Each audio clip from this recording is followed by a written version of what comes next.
Greetings and salutations, everyone. I hope everyone is doing well today. Today I have another assortment of Dogman, missing person, unexplained strangeness happening in the forests of the United States. Before we get into today's upload, though, a couple links. As you know, I rely on my Patreon, my PayPal, and my merch store to help the channel to continue to grow and go. Those links are in the description below. Also, Dogman Frightening Encounters, Volume 1, 2, and 3, the audiobook version. They were written and researched by Tom Lyons, narrated and produced by me, Jeffrey Nadolny. They're available on Audible, Amazon, and iTunes. The links to those books are also in the description as well. Now, everyone, I have taken enough of your time. Let's get on with today's upload. Shall we?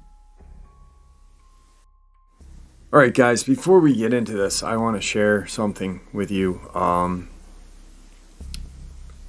My dad had some issues, some health issues, a couple of months back, and through the grace of God, prayers, and everything, you guys sent prayers and love,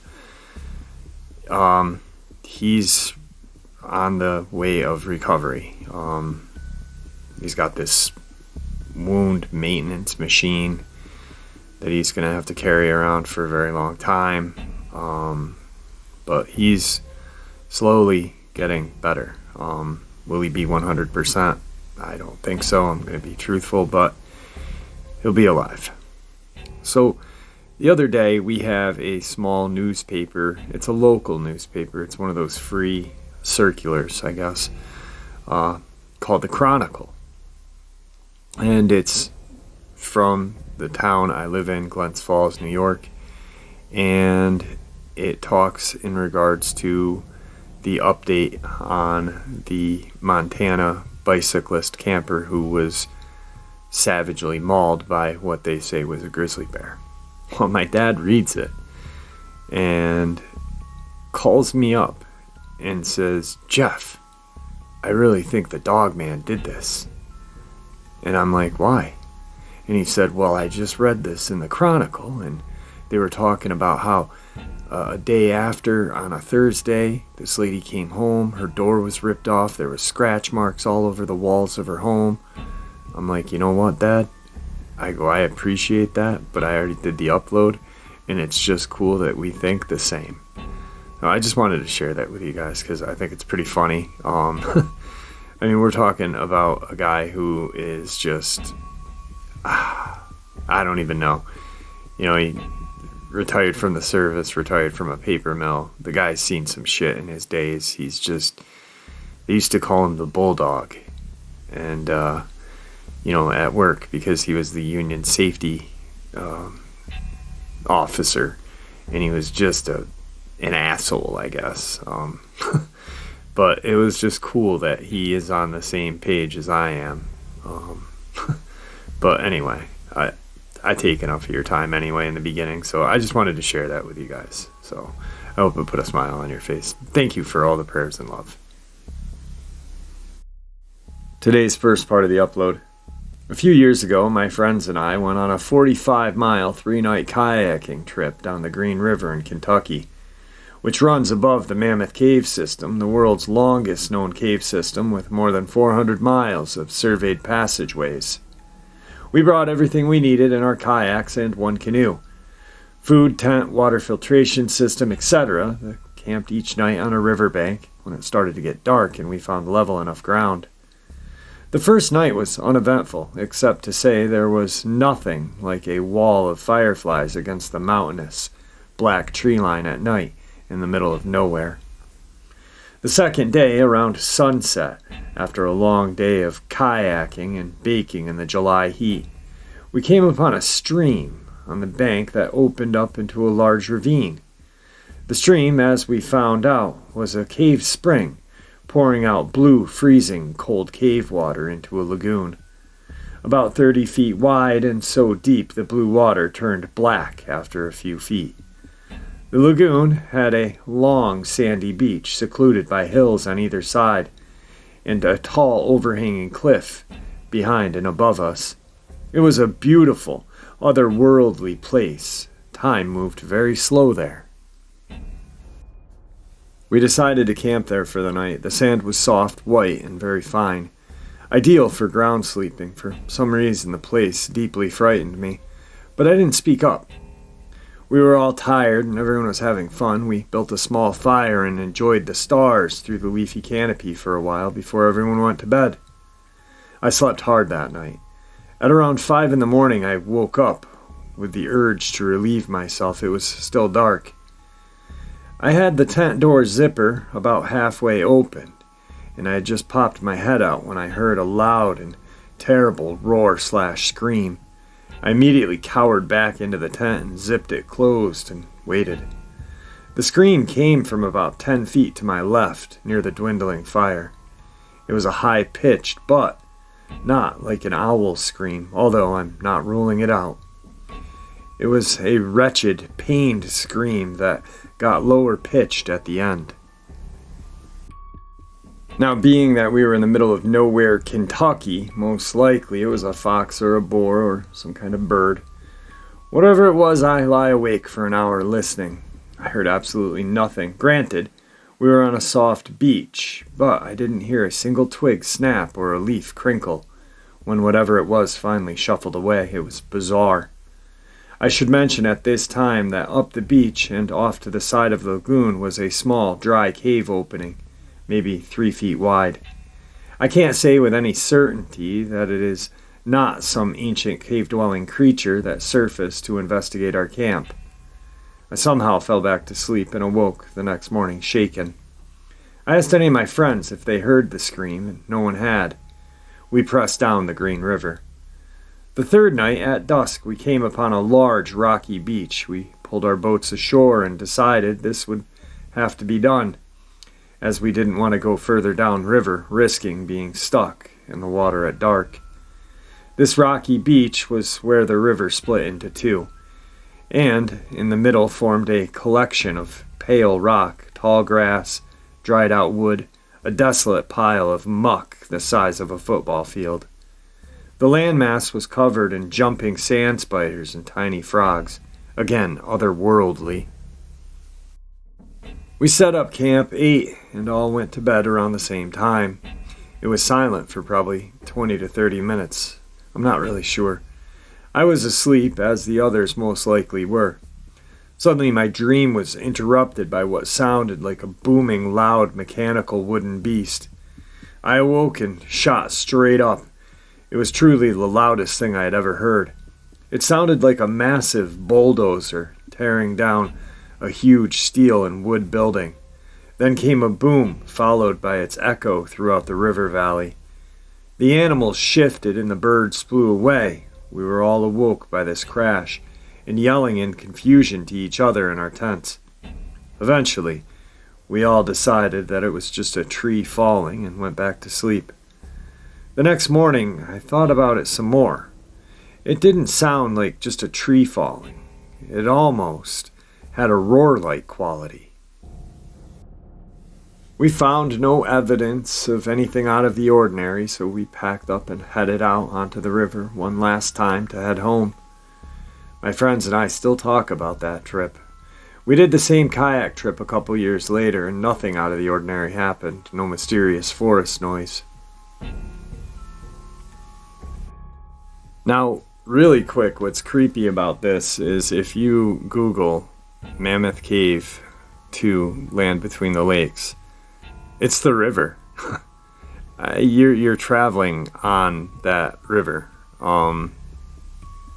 It's pretty much a straight shot. It's a 2-hour car ride, but I'm imagining it's faster traveling by water. Definitely some creepy area right there. There's been numerous Dogman and Sasquatch encounters in Mammoth Cave, and we all know about the Land Between the Lakes, the many many stories that have come out of there. But yeah, wow. That's... I don't know if I'd really want to kayak that. How about you? Today's second encounter. To preface, I grew up in the rural woods of the Midwest. My grandparents had a cabin on 160 acres in the Ozarks, and my family home was in the woods of Ohio. I now live out west in a large city with my husband and kids, but his family has a cabin in northern Idaho, where we would spend a lot of time in the summer. That's where this all took place. So, when I say I know the woods, I really do. This happened a few years ago in the middle of summer. We had arrived at the cabin only to realize my husband somehow had totally spaced out and forgot to pack my hiking boots. I was livid because all I had was a cheap pair of flip-flops, and I had been looking forward to going hiking that weekend. It kind of put a sour mood to the evening, and we settled in. The cabin isn't much, and, though in the woods, is part of the community or cluster of other cabins. The one perk to ours is that it's right against a large field surrounded by woods. It's private property, and there's some weird stories and history with the family that owns it. But the field is mostly abandoned. We have a 4-foot barbed wire fence that runs the length of the field to separate our land from that. It's not too far from the cabin, I'd say maybe 20 feet from our porch to the fence line. That night after dinner, I made up the air mattress for the kids and folded out the sofa bed for us.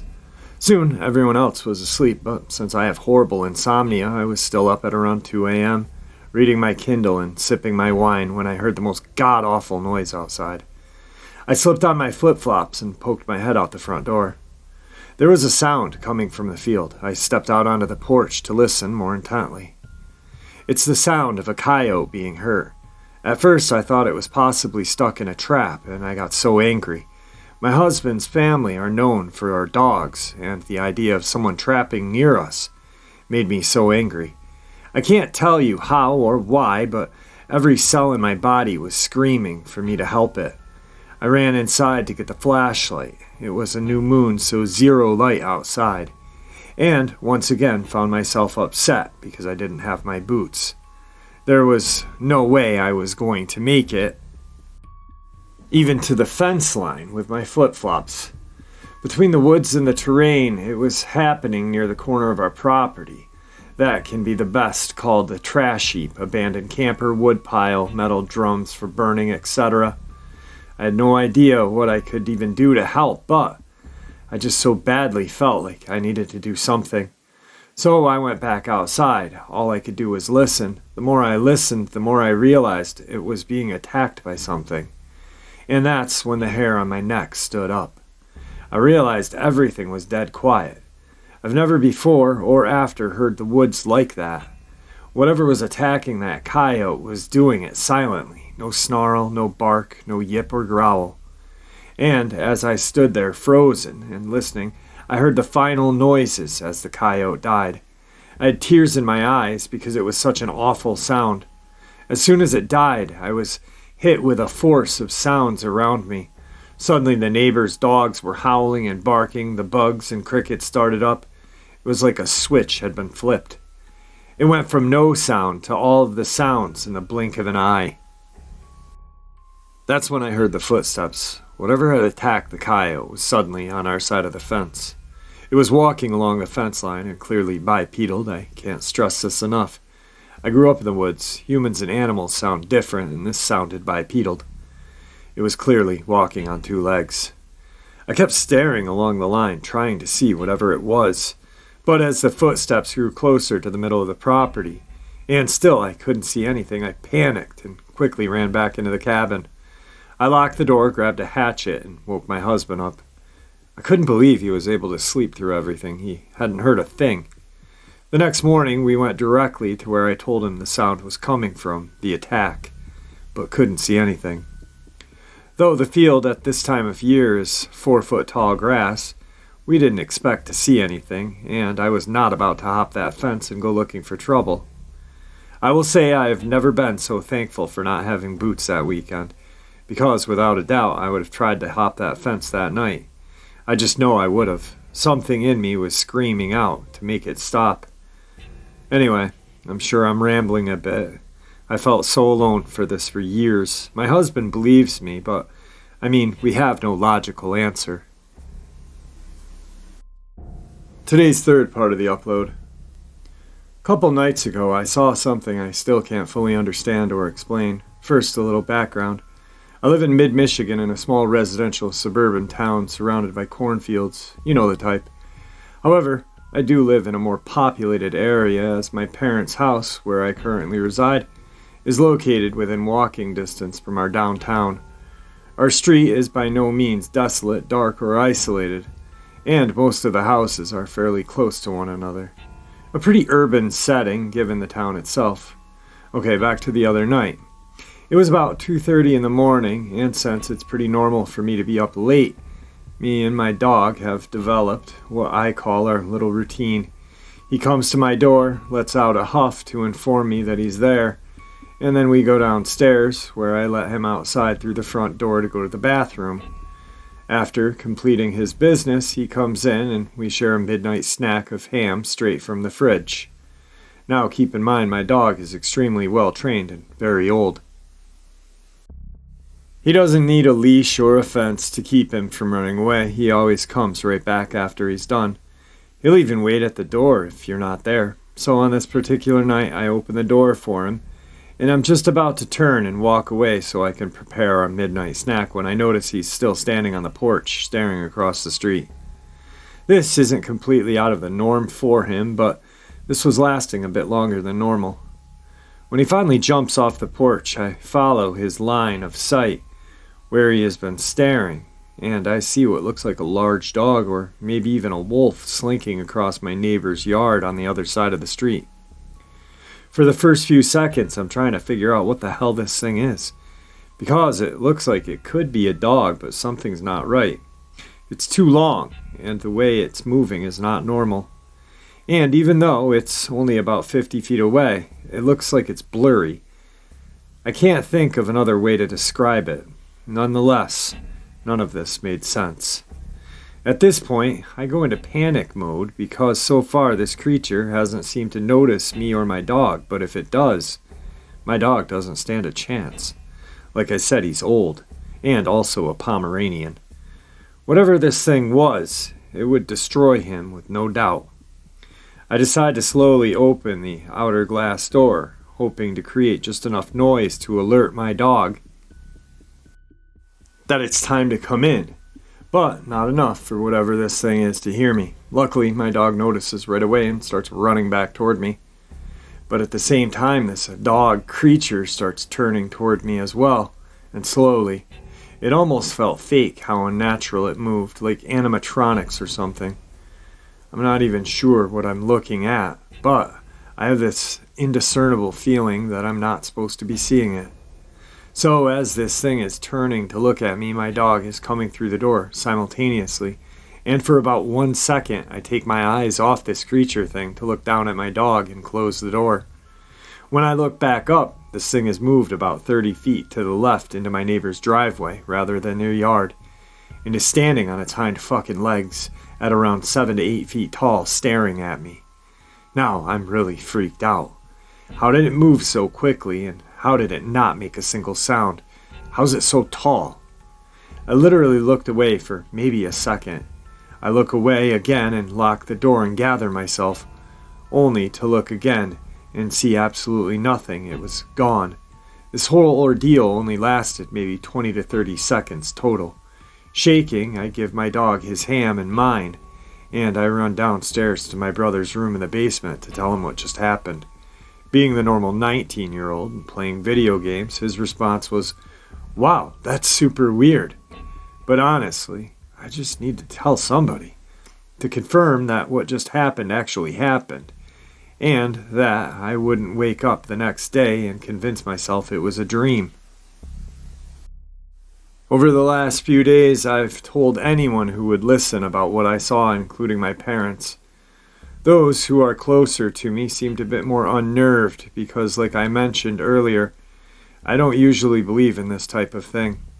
They could tell I was shaken by whatever I saw that night. Tonight, after some random Googling as a result of my restless mind, I came across what appears to be the exact description of what I saw, the Dogman. But now I am fully convinced I saw one in front of my very own eyes, and it saw me too. Today's fourth encounter. This experience was told to me by my cousin. We were swapping spooky stories at my uncle's cabin when he told me this one. He and two of his friends decided to take off for the weekend to go camping. They grabbed their gear, food, camper van, and drove out to the mountain range. They checked the forecast beforehand, and it said it would be sunny with no precipitation for the duration of the weekend. It's mid-January. As they're setting up camp, Dave says he's going to eat some magic mushrooms and go on a vision quest. The other two laugh it off and tell him to be careful and not to wander too far. A few hours pass, and Dave is yet to return. As it's starting to get dark, he emerges from the bushes with a puzzled look on his face. He explained that his trip was going just fine until he turned and realized he had lost track of the path. He stumbled around the forest for what seemed like an eternity in a thought loop. It wasn't until he stumbled and fell that he realized he was going in the opposite direction of camp. He turned around and doubled back. As the evening sets in and the crew is getting ready to call it a night, it starts to snow. Then it starts to really snow, blizzard even. They pack everything in the van and decide to leave the next day. At around 1 or 2 in the morning, Jake wakes up covered in goosebumps. He climbs out of his bed and wanders around the van, first checking to make sure it's locked. It is. He turns around and tries to look out the window. It's completely frosted over. As he's trying to make out anything at all, a feeling comes over him like there's someone or something looking directly back at him from outside. He dismisses it and goes back to bed.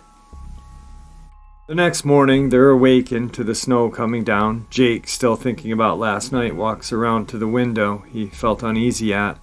To his horror, there are bipedal tracks leading up to the van window, but none leading away. He runs and tells the friends. They agree to get out there ASAP. They get to the nearest gas station, still very remote. Their van breaks down. As they're trying to figure out what to do, this fella drives up and pumps and says, "We haven't seen weather like this in 20 years. You boys be careful out there. Something's not right." Then he drives away. Out of nowhere, this large, dark red van pulls up directly in front of them, and the driver gruffly says, "Hurry up, get in. I'll take you to the nearest town." With a little hesitation, they get inside. As they drive, he starts going faster and faster until they reach speeds not recommended for winter. Sure, they're going to die, ghost white, speechless, they ride. He gets them to the nearest town, opens the door and says, "Hurry up, get out." They oblige, and before they can even think to thank him, he pulls a U-turn and drives back the same direction they came. They later found out that the first man they talked to at the gas station drove for a couple of kilometers only to meet his demise via a head-on collision.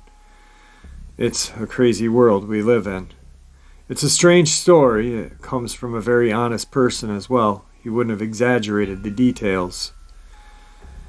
I'm also intrigued by the guy who drove them out of there. Very mysterious. This would be somewhere near Jasper National Park, Canada. Alright guys, I hope you enjoyed today's upload as much as I enjoyed sharing it with you. Man, these connections are just, they're getting more obvious and obvious. And I really honestly hope that someone is listening that, may have some influence.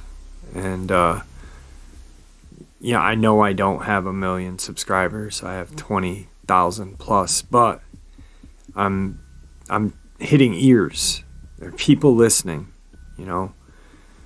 and even if it's only a couple of thousand a night that are listening, those are people that are getting the connection. They're on the same page I am, and I don't know, maybe someday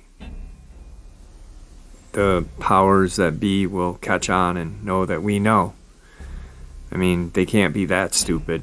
To think we are this stupid, though, is, I don't know, kind of makes them that stupid, I guess. It's crazy. The powers that be, all their money and whatever they have, they just look down upon us like we're peasants or ants or whatever. You know, but we're just the same as them. The only difference is that we're still, you know, able to go out into the woods and these camping areas and be food for these abominations. I'm not even going to call them creatures anymore, or animals or beasts. They're abominations. They're not normal. They're not meant to be. I don't care what anyone says. I don't feel like they're meant to be on this earth. To be honest, I think they all should be eradicated. I know that may strike a nerve with some people that are like the pro Bigfoot lifers, but Bigfoot aren't nice. Dogman aren't nice. Just because you hear a couple of stories how a Bigfoot, I don't know, did this or did that. They're a friggin' abomination of God. They're not nice. They just, I don't know anymore. It's driving me nuts. All of these unsolved disappearances, unsolved attacks, lies. Just makes no sense. All right, guys. Have a great day. I hope you guys enjoyed this as much as I enjoyed sharing it with you. With that, I'm going to bid you all farewell and see ya!